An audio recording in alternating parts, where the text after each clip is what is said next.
ভাই আমার এই ব্যাকগ্রাউন্ডের পিছনে একটি কিন্তু ছবি দেওয়া আছে। এইখানে কিন্তু আপনারা দুইটি মুখ একেবারে পরিচিত আপনার কাছে। বিশেষ করে সাকিব আল হাসানের মুখটা কিন্তু সবাই চেনেন। কারণ কি সাকিব আল হাসান এমন একটা ক্রিকেটার যাকে বাংলাদেশের সবাই চেনেন, ছোট থেকে বড় পর্যন্ত আপনারা কিন্তু সবাই ছিলেন। তারপরে যাকে আপনারা চিনেন সে হলো জিসান আলম। বাংলাদেশের বর্তমানে এ দলে কিন্তু সে খেলতেছে। আর এ দলে জিসান আলম কেমন খেলতেছে আপনারা কিন্তু সবাই টুকটাক কিন্তু বুঝতে পারতেছেন, ঠিক আছে।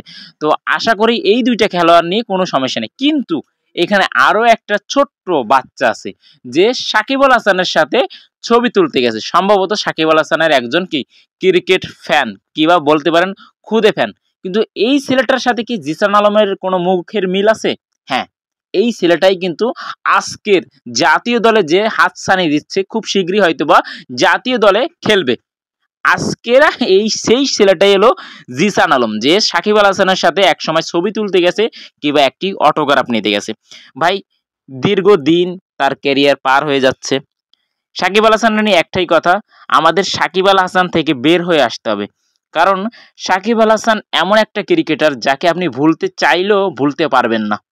কারণ ভাই বাংলাদেশে সাকিব আল হাসান মাত্র একজনই আছে আর একজনই থেকে যাবে। কিন্তু সাকিব আল হাসান অনেক কিছু নিজের জন্য করছে, জাতীয় দলের জন্য কিংবা আপনার আমার মতন ক্রিকেটারের জন্য।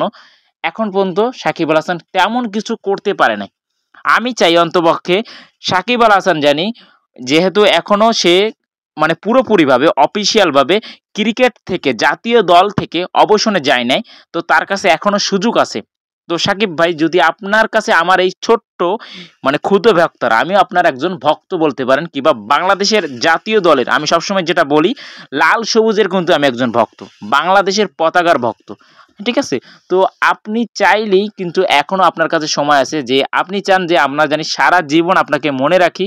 তো এরকম ভাবে যদি মনে রাখতে চাই তাহলে কি ভাই অবশ্যই আপনাকে অবশ্যই ভালো কিছু করে দেখাইতে হবে। আপনি যথেষ্ট ভালো কিছু করছেন, কিন্তু সমস্ত কিছু রেকর্ড আপনার জন্য।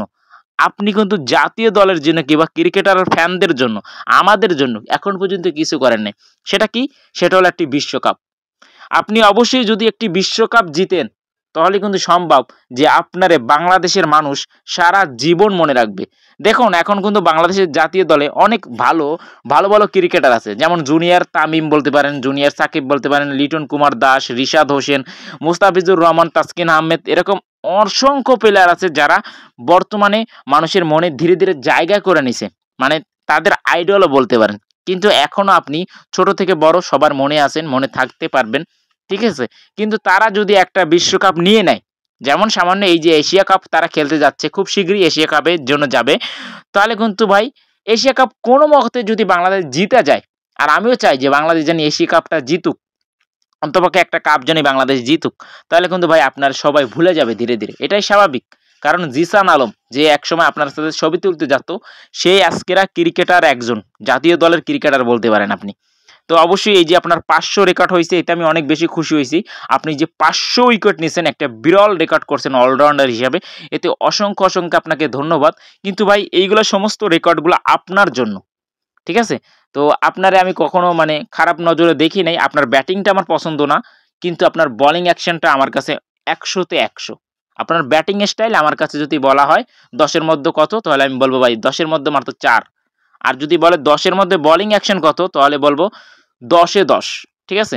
তো আপনি যদি চান যে সারা জীবন আপনাকে মানুষ মনে রাখবে, অবশ্যই একটি বিশ্বকাপ, আর কিছু না। কারণ যদি বাংলাদেশের এই এখন ইয়াং জেনারেশন যারা ক্রিকেটার আছে, যারা যদি ভুল করে হয়ে একটা বাংলাদেশের জন্য বিশ্বকাপ জিতে নেয়, তাহলে আপনাদের এই যে পঞ্চ পাণ্ডব তাদের কেউ মনে রাখবে না। এখনো অনেক ক্রিকেটার আছে যাদের কথা আমরা ভুলেই গেছি, কিন্তু তামিম ইকবাল, সাকিব আল হাসান, মুশফিকুর রহিম, মাহমুদুল্লাহ রিয়াদ, তাদের এখনো আলোচনা করবে।